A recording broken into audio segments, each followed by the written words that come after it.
Okay, folks, we're ready to record. Ooh. Okay. I hope everybody's got their character sheet in front of them. I do. Yeah. Yes. Thank you very much. Everybody for the feels they understand this game. printer. What? You know we don't.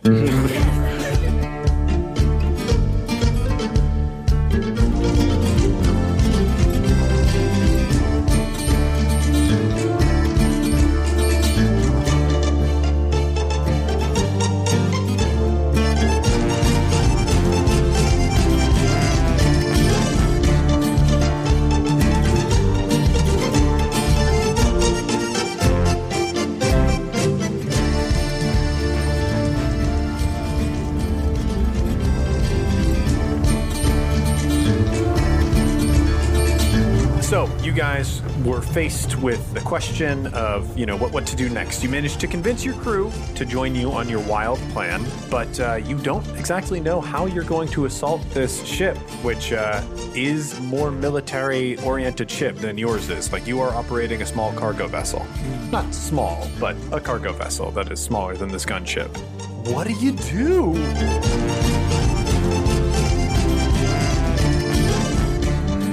And where do we find you? Because I think it's probably the next morning. Yes. Well, you're probably hungover. Yeah, for sure.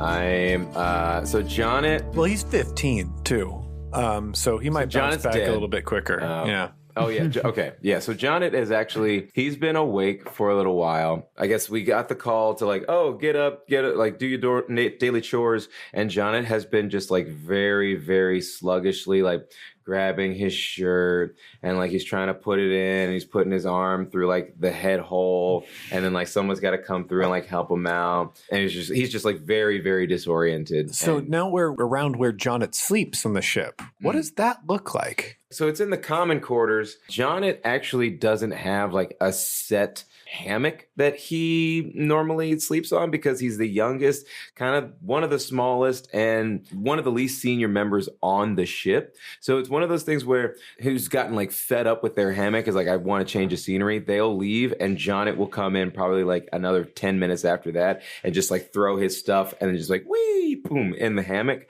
So he's probably set up shop. It's right underneath a staircase. The thing that was waking him up today was a bunch of people getting up and going to do the daily chores, and just the stepping by has woken him up and he's very disoriented. Oh God, I love it. I feel like that's how we see Jonet waking up too, is we can see him stirring as some feet walk by and then more boots walk by and wake him up fully. It also establishes Jonet as our ship's Harry Potter. That's gonna come back. Yeah. Wizard. There's his face is all scar. There's very little actual facial features, but there's we didn't notice. We didn't mention that at first. He has a lightning-shaped normal. When he says all scar, he means from The Lion King. Hey, now you're an all-star. All scar. And then a song sung by Scar that is "Hey Now You're an All Scar." But all the Smash Mouth lyrics are Mufasa-related puns. All right, we got this. Someone sell this idea. Disney? To me, the sun touches is yours. All right, so yeah, you were waking up. So he wakes up what happened? I got the drinks. God. And so he just kind of starts to walk up the stairs, and then right before he gets on the deck, he crosses the threshold of where the sun is hitting him, and he just feels very awful, and he's very squinty, and his eyes are very bloodshot, but he's trying his best to be ready and ready for duty. We've got Dref on the ship, who is a medical person. Would you be going to Dref for this, or Oh yeah, sure. Where's your office in the ship? It's right by the captain's quarters. Okay. Jonet walks up and he thinks he's trying to help do his duties. He grabs some rope and is trying to fasten it to nothing. And then one of the crew members you should go see Dref. And he's I should go see Dref. And so he goes downstairs and he goes and knocks on Dref's door. Hey, Dref. Enter. Dref, my thoughts hurt. You see Dref. He's got his back to you, and he's at his desk, parchment unrolled, and he's scribbling things on a piece of parchment, but he's not paying you much mind. Dref, The table to your left. What? And you see a glass of like effervescent liquid that's just like bubbling, slightly like pinkish colored, probably like 4 ounces of liquid, and it's like bubbling in a glass. Do you just have this laying around normally? No, it's for you. Drink it, and it'll help your head and help you get your senses back quicker. Oh, thanks. I drank alcohol yesterday. Yes, I saw you projectile vomit on a young woman at the bar. Was it around her or on her? It was on her or all around her, and I did she like? No. Kessler, come and take a look at what I'm doing here. What's up? Big walks over. So what Dreff has like an accounting of the ship's weaponry, and he started like a rough list of what he thinks that they're up against. He's also got like another written column of like battle plans with ideas like crossed out. He's got like fake distress signal, a ship full of ghosts, medical emergency, sneak attack, question mark, exclamation point, and then that's crossed out. He's probably been up for a while this morning working this things out. I can't figure out what our best course of action here is. I am concerned about attacking the Civility head on and drink. Oh. Is this magical in nature, this liquid? Or is this This is just straight up like herbs and spices. This is like this is in no way magical. It's just medicinal. Medicinal. Yeah. Okay. It's whatever Alka-Seltzer is in this world. Ukasuka. It's basically like, taking a plant, ground it down, put it in some water, makes things bubble. Yeah, there's probably like some aspirin or something mixed in, so it'll help with the headache. But yeah, so you drink it. It's cool to drink and goes down bubbly, which is interesting. A change of pace, and I think washes some of the gross flavor in your mouth away. Oh, thanks, Dreff. So we're trying to figure out. What about the angles? Is there like a way of attack on like a ship like this? Do we come at it from above or below? I feel like they're always expecting us to come from below. Civility is a gunship, so it will have defenses at most angles.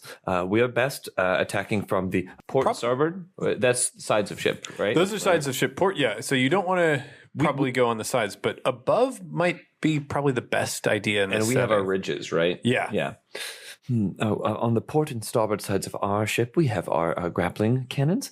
Mm-hmm. But maybe an aerial assault would be best, especially if we could use cloud cover to sneak up on them.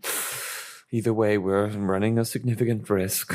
Hey, Dreff, have you ever seen Gable, let other people ride her birds? Gable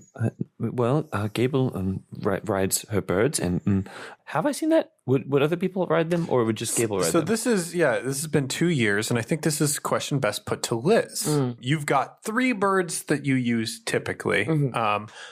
Do you allow other people to ride those birds, or are those just yours? I would think probably not, but they've been trying to convince me, like, it makes a lot more sense. There are 3 of them. Why don't we have 3 riders? But are these the only 3 birds on the ship?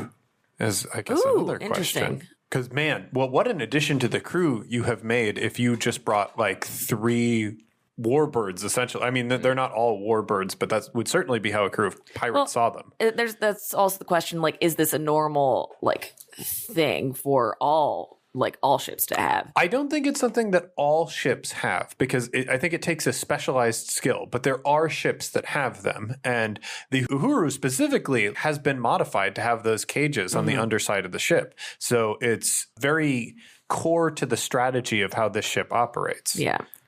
I think it's always been a sort of half promise, like, yeah, sure, we'll get to it, but it's never been, because theoretically we should be training everyone on all weapons that we have. But I like it as something that the captain has like sort of always had his eye on, is having these birds in the ship. So like spent a lot of money pretty early on in the ship's life, like getting those cages, and they just filled them with like trash and old newspapers for a long time. And then when the birds came and showed up, the captain was like, hey, look, the newspapers are already there. This was always my idea. It's like, all right. To the best of my knowledge, Gable doesn't let anyone ride her birds, but I know the captain very much liked the birds and was very much in awe of the birds. Maybe you should take these, and he rolls up like the plans he was working on to Gable and have her check on if the feasibility. I have much to do. I get to run a war message?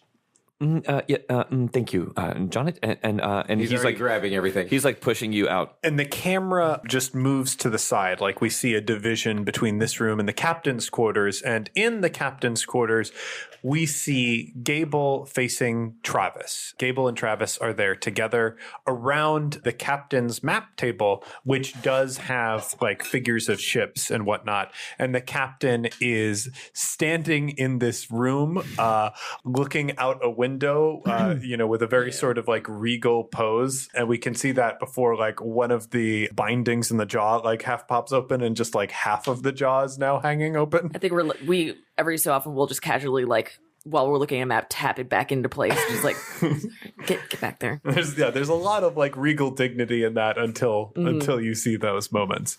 But I think Gable to me would probably pretty seriously be like poring over this board and sort of like looking at it, even though in reality, it's probably the two figures that represent the ships and maybe other figures to represent your birds, if possible. Well, there's also like we've got the Nodos who like is with the zip lines and things like that. So like we had like, but that would still be coming from your ship. Absolutely, so that's not a separate figure.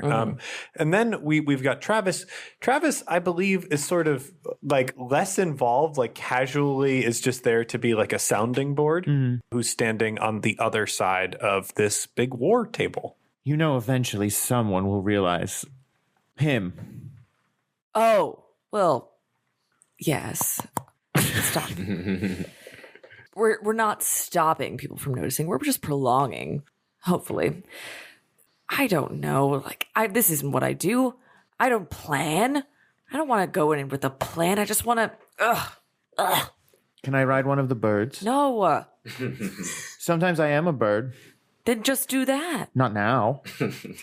What? So if and when you turn into a bird, would you want to ride another bird?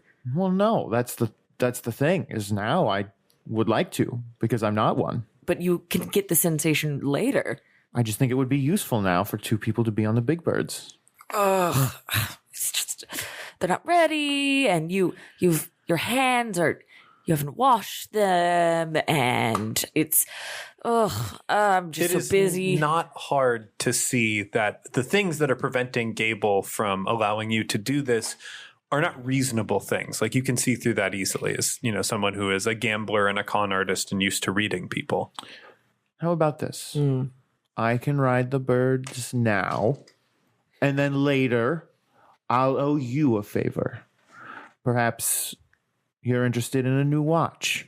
I do think after hearing this that Travis is idly shuffling a deck of cards. I think I was thinking about this the other day, and I think he has like a deck of the luminary cards that he like. Oh yeah, that are like his personal deck that he uses, but also I think he sort of a nervous tick as he shuffles them. Gambit. Also, he's Cajun. Yeah, he sounds exactly like Gambler. Mon cher. What could I possibly want? Who's to say? Who's to say what the future holds? Except for maybe the cards. And he spreads out the deck. Oh, are we going to do a sailor's reading right now? Whatever that is, probably. So, a sailor's reading is a reading that you would get from a deck of luminaries that would be able to tell you information about your future or your past and information about... Oh my gosh, I actually need to look up my own stupid rules. My own stupid rules. My own stupid rules. It's a game inside of a game. Do-do-do-do. It'll tell you about your past. It'll tell you about your future. And another thing that I've got to look up. So if he's laying these cards out, you would just need to pick two and lay them on top of each other, sort of like a cross. north is going to tell you about external, south will tell you about internal, will tell you about yourself. Okay, so that is going to be facing west, and I couldn't decide earlier what I wanted to represent the past or the future, so I think west is going to represent the past now. You can now flip those over, and we can get your divination. You got children facing you, and the soldiers facing the past. Okay, so for your divination of You are a child yourself- soldier. Done. Moving on. Oh, this is great. The children. It's the Union. It's Union. Oh, the Union. Oh, the Union. Ooh. Oh, less great. Oh, no. No, Union's still pretty Yeah, good. you for really would have wanted the children there. For divination on the Union favors harmony. Where there is a bond, the Union grants strength. This power can stretch beyond any distance or barrier. Souls in the thrall of the Union can find strength even when they are separated by death. However, the bond must be true, without selfishness or cynicism in order to work. So, in this space, Gable, I feel like you have been pulling back from your group a bit, not wanting to share the birds, and this card is telling you that you will find strength in togetherness, working with people. As far as the soldiers being oriented towards your past, let's find those soldiers. The soldier's divination is implying that you were the instrument of a higher power that is seen or beyond your comprehension. A force larger than yourself seeks to deceive you in order to control you. Death is the fate that awaits those that continue along this path. So you get a startlingly prescient divination oriented towards your past. And it looks like the reading of yourself is telling you some very valuable and prescient information as well. So yeah, and I think Travis has sort of explained how these divinations have worked before, and you've watched Travis do it. But this is the first time you've gotten a reading yourself.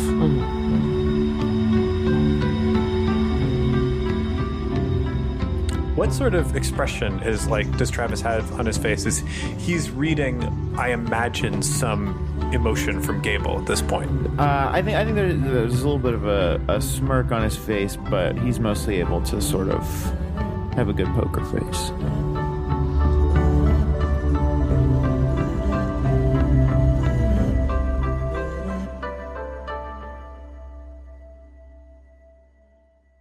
Interesting. Of course, it could be nothing. They're just cards after all. You talk a lot, don't you? Me? Yes. You're looking at each other now, standing across this war board, and you've got these divination cards between you two.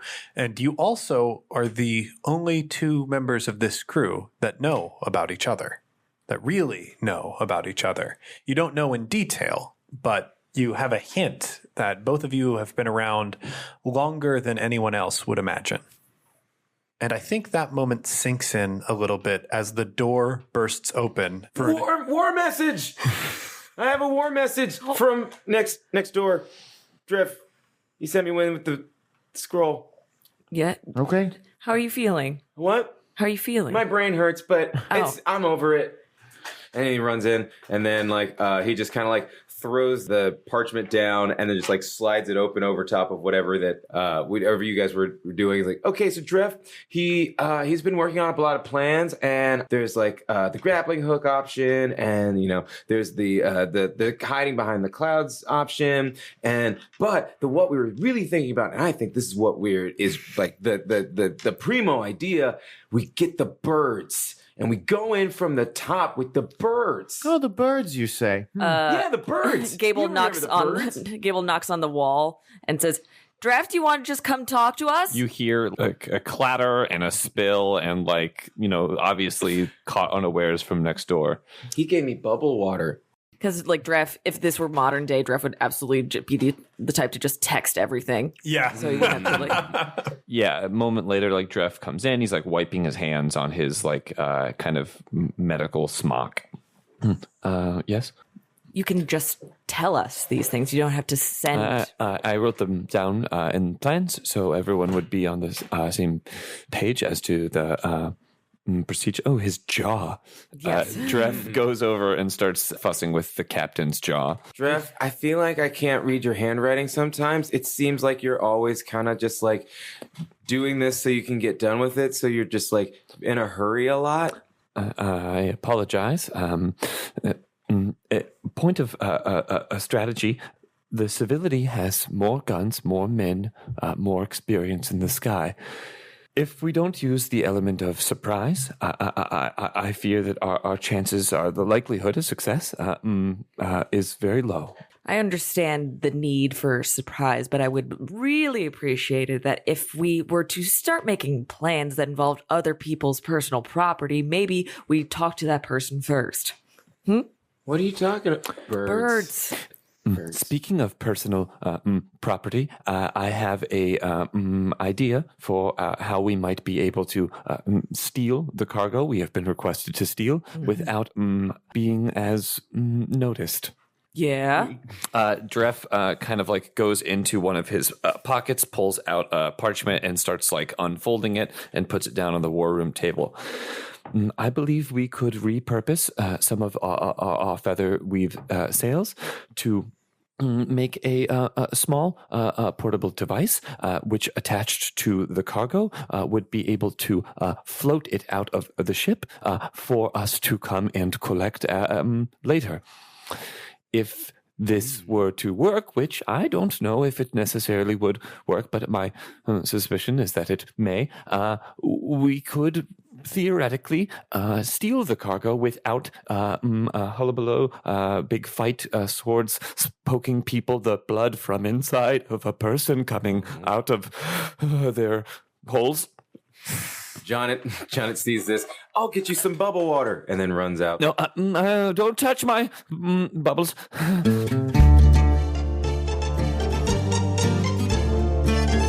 Hey heroes, welcome to the mid-roll. It's James, your game master. I hope you're enjoying what you're listening to so far because we've got a brand new editor on the campaign podcast, and that is Casey Toney. You might recognize his work from the Neo Scum podcast, both as a performer and an editor. I took care of the editing on the first 3 episodes of this series, but I knew I couldn't keep it up for long. I want campaign to be the best it possibly can be. And I know that I'm not the best person for every job. I've admired Casey's dedication to his craft for a long time, and I can't imagine a person more suited to this role. If you haven't checked out Casey's other work, do yourself a favor and head over to the Neo Scum podcast and give it a listen. Heroes, right now the One Shot Network is in the middle of a Patreon drive.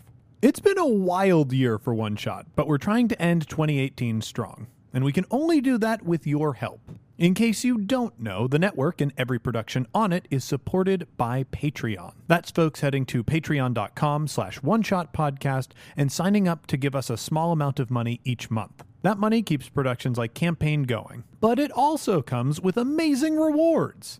If you subscribe at the $5 or more level, you get access to the One Shot Secret Archive, which includes all sorts of really cool bonus content, including lost episodes of our previous Star Wars campaign, and right now, the first part of a Firefly alternate universe version of our Star Wars campaign. If we manage to hit $7,500 a month on Patreon, we'll also release the first part of our Binbon and Jubna 2 series, continuing the adventures of our side story stars Binbon the Jawa and Jubna the Gamorrean, starring none other than Stephen Kropa and Mike Migdal. Of course, our big goal this year is to hit $8,500 a month. If we manage to do that, we will take the campaign podcast back to a weekly schedule. That means you will get twice as much Skyjacks content as you're getting right now. So head over to patreon.com/oneshotpodcast and see if you want to give. If you're already a backer and you want to support the show, the best way to do it is to pass it on to your friends. The more folks we have listening, the more likely contributors we'll have. We also just get a kick out of sharing the story. Now, if you want to help campaign while helping yourself, there's another way to do it. If you want to put a personal or professional message in the show, you can head over to oneshotpodcast.com, click on the Contact Us section, and head to Radvertise. Radvertisements are a new system where we let listeners put messages in the mid-roll of our shows. For $100, you'll be able to buy a personal message, a shout out to a friend, family, or loved one. And for $200, you can put a professional message in the show. Maybe you've got a blog or a podcast that you'd like to promote. The first Radvertisements will be hitting our feed in December, but you can book them right now. And slots are limited, so I'd advise going quickly. Before we get back to the show, I want to thank some of the wonderful people who support us on Patreon. First up is Craig Shoesmith. Thank you so much, Craig. Vans88, thank you very much. David Brewer, thank you so much for your support. Chelsea Wong, thank you so much. Mitchell Hargreaves, thank you. J. Brandon Massengill, thank you. R. Michael Moraway, thank you so much. Elliot Craggs, thank you. Scotticus, thank you so much. Tentacle Duck, thank you. I wonder if you're related to Muller Duck at all. Paul Borer, thank you. Tucker Maltby, thank you so much. Carl Spar, thank you. Carnival, thank you very much. Inviged, thank you very much. Colin C., thank you so much for your support. JV, thank you.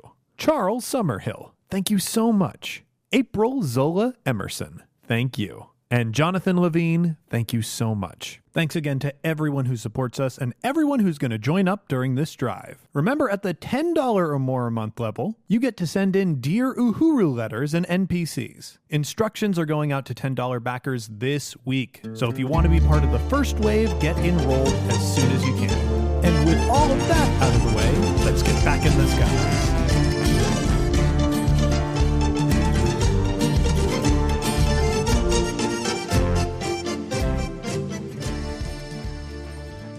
So yeah, he's laid out this plan. The device looks relatively simple. It would require, I want to say a 5x5 sheet of feather weave. Feather weave is not something that is easy to come by. It is incredibly valuable, and it can be at times difficult to work with. This would require that and some whale oil, it looks like. Feather weave is very resistant to burning. If it's exposed to heat, it will rise into the air. As it cools down, it will start to sink in the air. It's the basic principle by which all sky ships operate. So this device would simply mean rubbing down this feather weave with oil, lighting it on fire, and making it rise to the sky. It would very effectively carry even a very large piece of cargo. The problem is, if you light a big sheet of feather weave on fire, it's not going to be exactly subtle. But it would be an incredibly portable way to bring this onto a ship. You could even have one person attach this to a piece of cargo, light it off, and float it away. The question is getting out afterwards. It's not a bad idea. No, especially not with the birds. It's not my first idea. It's in conclusion to a long night and morning of ideas.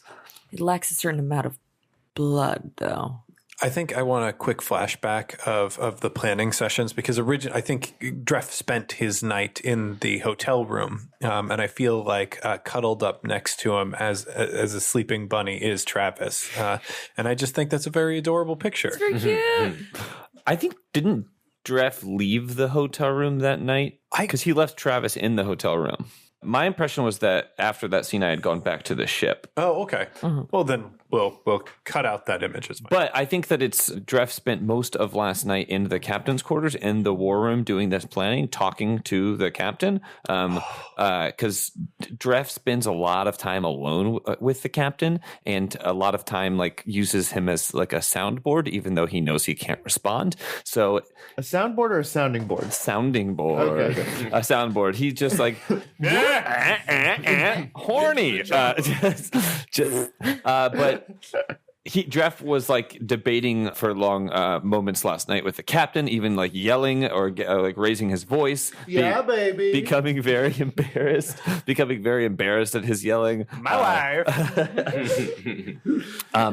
But essentially just having a long back and forths with this reanimated corpse. I like that. And I think one of the things that is to the credit of Dref and the work that he has done on this body is that the captain, during these scenes, even though we know this is nonsense, the captain is always looking thoughtful or clever, he's holding secret information that no one else has. Like a cat with a mouse. Yeah, he's always exactly. Smiling a little bit. He's so cute. He's very coy, and his default is to give you the look that's is that the idea that you had, or is that the idea that I had? Type of thing. So sassy. Yeah, he's a very sassy captain. It's not helped by matters that he does occasionally wink as well. Yes, the occasional wink is something that we still can't figure out or correct. But the best part about this plan is it doesn't require me to go aboard the Civility. I think it's a wonderful plan. However, I think it needs an element of distraction. Travis, how about you and I do that? Sure, I'm good at distracting people.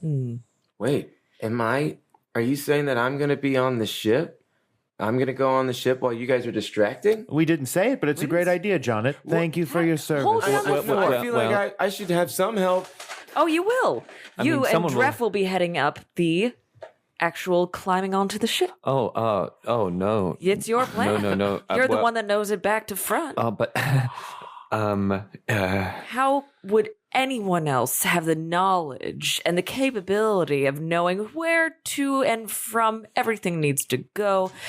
Oh, I can't think of anyone better to head up the actual claiming of the cargo. And what is the distraction? We'll part be of doing distraction. But and what exactly does that entail? You don't need to know. The less you know, the better. In fact, if you get captured. Oh, that's not how plans work. Well, sure it is. Yes. Well, you've got to have a plan, and then you've got to have a backup plan. Draft, we get to be on the ship. Yes, and I thought out and explained my part of the plan, and I believe in a reasonable manner. But I'm unfamiliar with your part of the plan. So how am I to know if your part of the plan is working or not you'll know. working? If you get the cargo off the ship, it looks like our plan worked. No, if I get the cargo off the ship, that means my plan worked. Part of your plan. Again, I don't think you understand the. Drev, it's super simple. All right, we get to be on the ship. We're the ones that are going to get this stuff off. We're going to be the heroes. The captain has to come with me. We will need him for this, and we will require one of your birds. Oh, they're all in use. We Wait, what? need a way to get onto the ship without being detected. I wanted to ride a We bird. will need the use of at least one of your birds. They're all going to be in use. How do you envision us getting aboard their ship? Zipline. Oh, if we zipline, we will be far too close. They will see our ship. No, they this won't. plan involves necessitates stealth. We'll just wait for the weather to turn so the clouds can give us cover. Even if the clouds give us cover, our ship is far too big. It would be spotted almost immediately. The crux of this plan relies on stealth and the fact that our ship is nowhere near their ship when we steal the cargo. If we do not do it that way, they will be able to tie this theft to the Uhuru, which could be very bad for us. A ship like the Civility, knowing that we are the ones that robbed them, would be disastrous for all of us. So as soon as you make it across to the Civility, cut the lines, the Uhuru leaves, and we'll make sure you get out safely. Mm-hmm. Well, what if you guys drop us off on a bird? Like we fly over the ship, maybe we zip line down, and then you guys can cut the line and take off from there. I feel like the ship that we have, the Uhuru, is pretty huge. I mean, not as big as like the Civility, but it'd be super noticeable. We're going to die. We're going to die. No, we're not going to die. I'm sorry? You're saying that we're going to die under your breath. Quite confident. I've never died before. I don't see why it would happen today. And at least one of us is already dead. The captain winks. He's still facing out. So, like, I think our plan for me and Travis is to, like, create distraction with an actual, like, battle on the top of the ship. Okay, so Because would I'm bloodthirsty and I don't want to actually do a plan. So I am trying to envision when you say a battle on the top of the ship, you don't mean a ship-to-ship battle. You mean you and Travis will land on that ship and just fight Swashbuckle. people. Yeah, absolutely. Oh. Rad. Cool, yeah. I think that's an amazing plan. Meanwhile, another bird that is carrying Dref and Jonet sort of lands at a different part of the ship. That'll probably be the peacock. So then the question is, since you've rallied your crew to understand this plan, do we want to define what they're doing now, or do we want to save that in reserve so that you guys sort of have a backup plan to reveal at a critical moment? I would assume that they're all part of Dref's plan?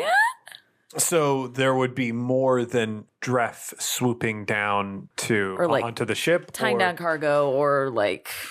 I mean, somebody leaving needs or- to be aboard the Huru in order to fly it over to the cargo, to collect the cargo after it's been floated off. It's more of a question of, like, you've got this crew of people, you have an entire ship at your disposal. Do you want to, as players, define what that ship's role is now, apart from picking up the cargo? Or do you want to wait until, like, the heat of the moment so you can say, oh, and we ordered them to swoop in and start firing at this point, or something like that? That sounds easier. I think waiting. Yeah. Okay. I will say that if we do choose to have the ship come to our aid and assistance, there's another plan that I will propose. The Civility is a gunship, which means it has weaponry aboard. If we had agents sneaking aboard the ship, we could try our best to disable or jam the machinery that uses those weapons so that we could do more of a frontal assault. You fools, you've activated James's nerdery. In order to disable cannons specifically, it's really simple. All you have to do is put a nail into the hole that is used for the ignition. So at the cost of a couple iron nails, you could nail shut those holes and completely disable guns on that ship. That sounds like a you problem. Do we have any? Do we have any idea of how many guns might be on that ship? Can I roll some sort of knowledge? Yeah, absolutely. This would just be a knowledge adventuring. What is the check? So I think this is going to be an easy check, knowing the sort of armaments that might be aboard a ship. 4 successes and 2 threats. This would be around 125 guns, you believe, might be on a ship like this. However, those guns are divided up between the sides of the ship. There are probably somewhere around 15 to 20 guns on the aft of the ship. maybe close to 10 on the front of the ship. And then on either side, that is where the majority of their guns are going to be. And that's just an estimate. You haven't seen the Civility yet. You just know the relative size of ship that it is. If we are planning on a frontal assault in any way, I would suggest a new plan. If Jonet and Travis can board the ship and disable as many guns as possible, I can sneak into the cargo hold and put my device on the cargo. Once the guns are deactivated, we could feasibly attack with the entire crew, have our distraction battle, as you want to have, and then flee with the cargo stolen and come back for it at a later time. I never intended to have the entire crew need to be in this battle. That turns a distraction battle into a real battle. Yes, but distraction in the way that if their guns are disabled, we can escape. So, quick question: are we sure that the cargo that we're trying to airlift out is going to be on the top of the ship? What if it's below deck? It will most certainly be below deck, in the cargo hold of the ship. Do these ships have back openings? You know, like a plane. So there would be a way. It's like cargo is typically like lifted out of a ship. However, the way these ships port is very different than the way like we would think of ships being ported. In order to lift something out of a ship, you'd need a very large crane. I do think some ships have a hatch opening to load cargo in the side. Like you'd sort of slightly dry dock, open up the side of the ship and load and unload things. Like the way a bus loads luggage. What's a bus? Yes. Quite. My plan is to use the side release and push the cargo out the side of the ship. And thanks to the miracle of Featherweave, it should be relatively easy for one person to be able to move cargo of just about any size. I don't mind the idea of disabling their guns. If anything, it'll help us in the future. As long as they can't trace it back to the Uhuru. There's one more thing to consider.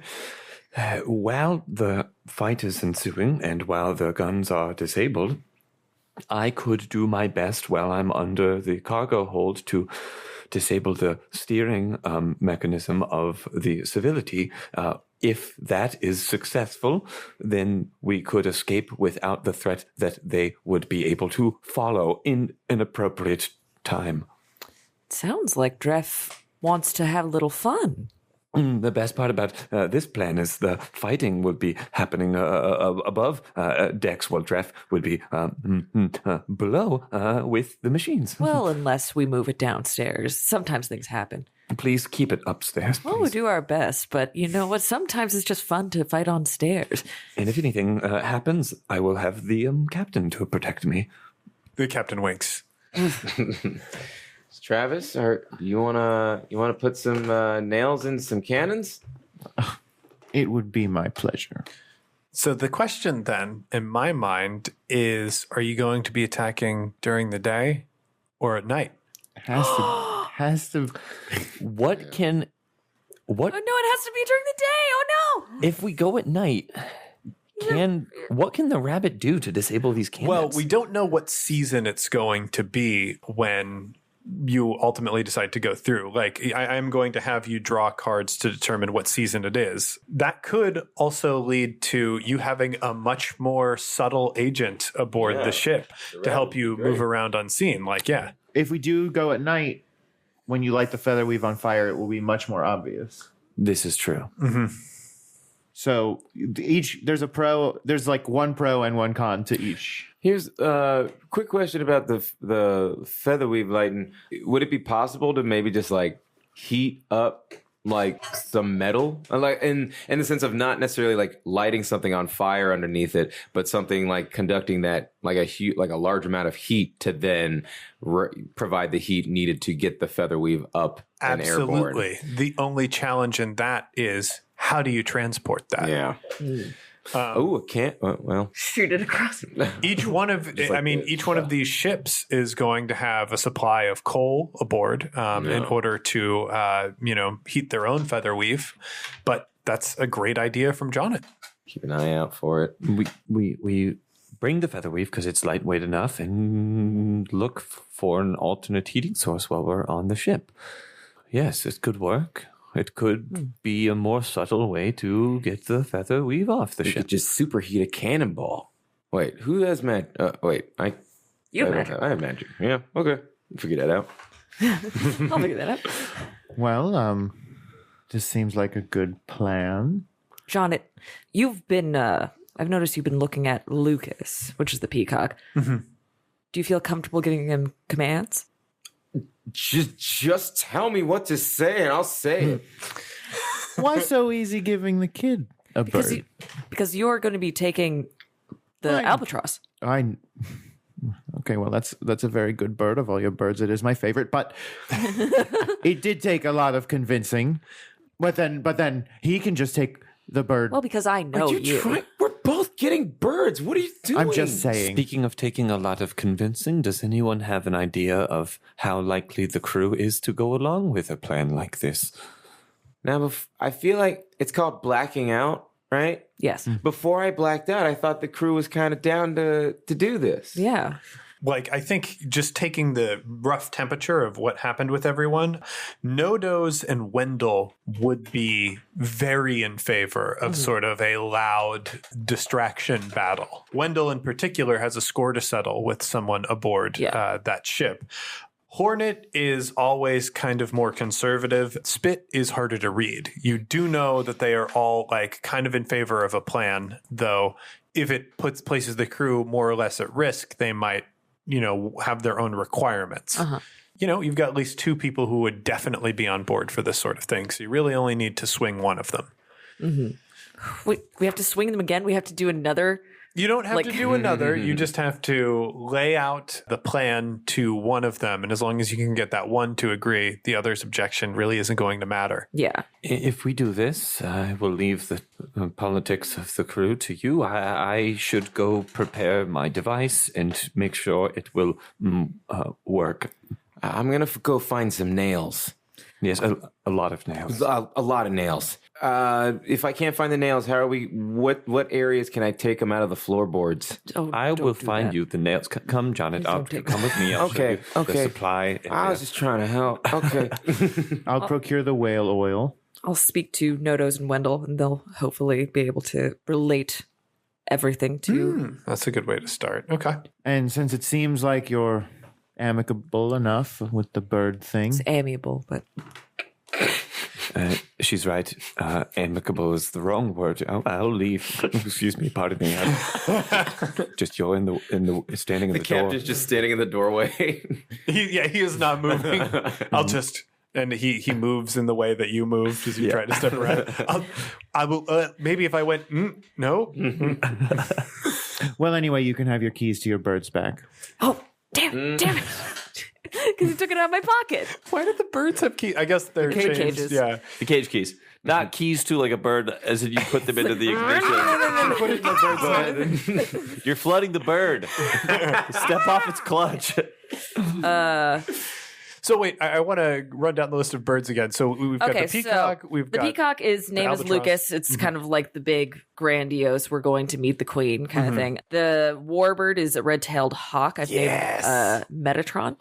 Bias. And and then for speed we have the albatross, which I think we're just going to name it Flea. Flea. Excellent. Oh yeah, it's a pretty red tail on that hawk. I was looking at hawks, and all of the other names are stupid. Ah, that's great. Looks cool too. And they like to rip guts. Well, don't we all? I think that's a baby term. Yeah. Rip guts. Rip guts. It's not now. It is soon. Cotton. It's just like we already convinced the crew, though. Yeah, the crew's on board. You have convinced the crew that you are going to attack this ship. Yeah. If you don't want to convince them again, we can sort of speed through that. And the only question that I have for you is, do you want to attack day or night? Because that is going to make a critical difference for at least one member of this attack party. Birds flying out of the sun is very cool. Do we have to choose before we find out what season it is? That's true. Let's have Johnny choose for us what season it's going to be. Summer. Summer. You will be a coyote. What about this? What if we board by night and attack at day? Night will give us the opportunity to do some sabotage and hide out, and day will give us the cover for the battle and the escape. We would basically just need to spend the night on the Civility. Oh, That's not a bad idea. It's not a bad idea. Where does the crew sleep, though? Below decks. Where's the cargo? Below decks. But the guns are above decks. Well, the guns would be below decks. But I'm sorry. So are they all? Are they? It's like cannons. So there'd be some on top deck, but it's like the old-fashioned gunships. You'd have rows and rows of cannons. Yes. Guns are below decks. Crew is below decks. But in terms of boarding, we would be less noticeable at night. Who are the stealthiest members of your team? I'm just curious. Not me. yellow and 2 green. That's I good. also have a yellow and 2 green. 2 green. 2 green. 2 green. Okay. So it's these two. So are those the stealthy ones. Those two are the stealthy ones. Which is good because we're the saboteurs anyway. Yeah. If you're comfortable, we could split the party. Send the two of you ahead first, and then we attack at dawn. Sure. As long as your bird doesn't mind a coyote on its back. It's just don't call it my bird. It's a bird, and it has a name. As long as a bird doesn't mind a coyote on its Any back. bird. I'm okay with this. If we get something, if something goes wrong, we'll probably just like blow something up, and that'll be the cue to just come help. Mm-hmm. I don't know, is there a better way of doing that? I can't think of a seems like better way. high-stress Blowing something up would be like great. the best one. All right. So then rather than having another scene of convincing the crew or anything like that, I just want to see like a quick montage of what each of you grabs or does to prepare for a high stakes situation like this. So Travis goes to a local oilman. Hello. Yep. Now it's a scene. Oh, hello. I'm Justin passing through, and I was... Does that man want some oil, dear? Quiet, Elga. Jeremy, sorry, that's my son, Jeremy. Quiet, Jeremy, we have a customer. Jeremy, come here. We're that couple that calls our dogs our children because we ain't have our own. Who's my beautiful boy? Oh, beautiful Jeremy. Oh, yeah. We saw you on that big sky ship come through, all right? This beautiful scholarship indeed. Where's the porridge? I'm cooking it. I'll feed it to Jeremy first. Oh, it's a bloody dog always gets the porridges first. While they're having this conversation, Travis just steals like a lot of stuff. It's the porridges. We show it. He's got to send to Oh, his look stomach. what you gonna done. You spooked off another customer. Oh, no, all the oil's gotten stolen. I'm more in love with you today than when I first met you 24 years ago. You're the sunshine of my life. I love you so much, my dear. Let's go on a trip. Jeremy. Jeremy, you know you're coming too, Jeremy, you old dog. Come here. Oh. What the fuck? Where's all my oil?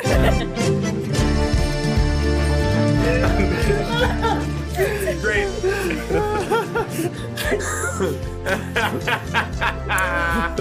No roll.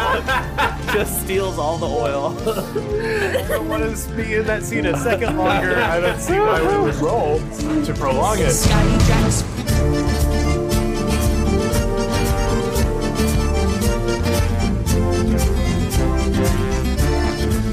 And now it's time for a Dear Uhuru letter. Dear Uhuru, your delivery service in the past has been applaudable, as I've seen hasty arrival of painkillers and camel maintenance supplies, even when I've found myself in foreign shores. However, as of late, your delivery has been lacking. My shipment of soylent over the past several months has failed to arrive, leaving me in this desert dry. Please provide an update of these shipments as well as the letters I have sent to my girl. If unable, I'm afraid this disappointment in your service forces me to cancel my subscription to Uhuru Prime, and I don't know if I'll ever be back again. I hope you can understand. Sincerely yours, Lejean Ayres from Gape RE. I think I can feel this one, Lejean. We are terribly sorry about our lack of service. We're currently focused on our second Uhuru headquarters, and that's why we're having trouble keeping up to date with a lot of our current shipments. But once we select the actual city that we will have our, I believe our warehouse is what we're calling it. It's a new word, warehouse. We are hopefully going to get back on track, and we sincerely apologize. Oh my! I'm seeing the order marked as delivered. Well, I wonder if perhaps check, all around your front door, perhaps behind lawn furniture. It's possible that we tried to hide it. Also, sometimes things get marked as delivered, and they will arrive in the next day or so. To clarify that position, we encourage all of our delivery people to have fun with their job and hide the packages. Make it more of a hunt and a fun activity to find what you requested. Mm-hmm. Sometimes it can be up to 4 blocks away. Check sewers, check maintenance crates. You might want to check statues that are dressed up as sexy dogs. Sometimes sometimes we take some creative liberties with where we hide them. And sometimes we just mark it as delivered and then we open it ourselves. Yes, we do Ooh, that. yes. Yeah. Did you order something good? That's the difference. Well, looking at the manifest here, it does look like I ordered a bottle of ancient Shiraz. So that does seem like it would be good. You know, I have a friend who worked for another delivery company, and he said that one of the most common things that people ordered, this is true, is bags of deer urine. The most common. One of the most Did common. your friend work for a deer urine delivery service? No, they started selling books and then continued to sell more and more things up to and including deer urine. Bags? What's the over-under on that being sexual? Oh, 100%. Over How do 100%. over-unders work? It's 100% over 100%. That's how it works. And I understand your confusion with the bags, how some countries have milk in cartons or plastic jugs, and others have their milk in bags. So if I went to Speer, Canada, for example, I could get some fine deer urine in a bag. In a bag. But then you have to get a plastic pitcher to put the bag in, which is a thing that I just found out that is truly insane. But in other countries, you get jugs of piss. Piss jugs. Yes, piss jugs. We all Genetically speaking, deer urine is the closest approximation to human urine. So if you are looking to trick a drug test for some sort of employment, and you use deer urine to mask your drug-addled dirty urine, you can most likely fool the test. And it works the other way as well. If you are a deer seeking employment, you can use human piss. Good luck finding clean human piss. Well, it doesn't have to be clean. Deer culture is much different than human culture, and That's true. they respect heavy drug use among their people. They but encourage it. They encourage it. But if you are a deer, sometimes you might not want to get fucked up on the white dragon, so you would prefer to buy dirty human piss in order to get a job at, say, a deer bank. Oh, to do a good culture fit. Yeah, yes. Yes, at this deer bank, we all ride the white dragon. And that's what we do here. And I hope that helps. Campaign Skyjacks is a one-shot network production. For more information, be sure to follow us on Twitter at @CampaignPod for updates about live shows and other events we might be doing. You can find more great gaming shows over at oneshotpodcast.com. Jonnet Kessler was played by Tyler Davis, who can be found on Twitter at Tyler A. Dave, on Mainstage with Second City, or at I.O. with Devil's Daughter. Gable was played by Liz Anderson, who can be found on Twitter at LizAnderson _____, or at Comedy Sports Chicago with the One Woman No Show. Travis Madigo was played by Johnny O'Mara, who can be found on Twitter at Johnny and Briefs, or on his podcast, Dilettante Ball. Dref Wormwood was played by John Patrick Cohen, who can be found on Twitter at JPSoFly, on stage at I.O. with Devil's Daughter, or on his podcast, Hey Riddle Riddle. I am James D'Amato, your host and game master. You can find me on Twitter at OneShotRPG, or on my other podcast, One Shot. The original music featured in this production was composed and performed by Arnie Parrott. You can find Arnie on Twitter at ARNEPARROTT, and you can find more of his work at atptunes.com. This episode was edited by Casey Toney, who can be found on Twitter at CaseyPony, spelled CASEYPONEY, or on his own podcast, Neoscum. Our logo was designed by Fiona Shea, who can be found on Twitter at FionaPup. The world of Sphere was inspired in part by the music of the Decemberists and the card game Illimat, property of Together Studios. The role-playing game used for this production is a modified version of the Genesis role-playing system published by Fantasy Flight Games. There are no kings. Take flight, heroes. Health to the strangers who've ever been kind, and once for our friends ne'er to rise. Twice to the dearest we're leaving behind, who know we can never deny the call of the sky.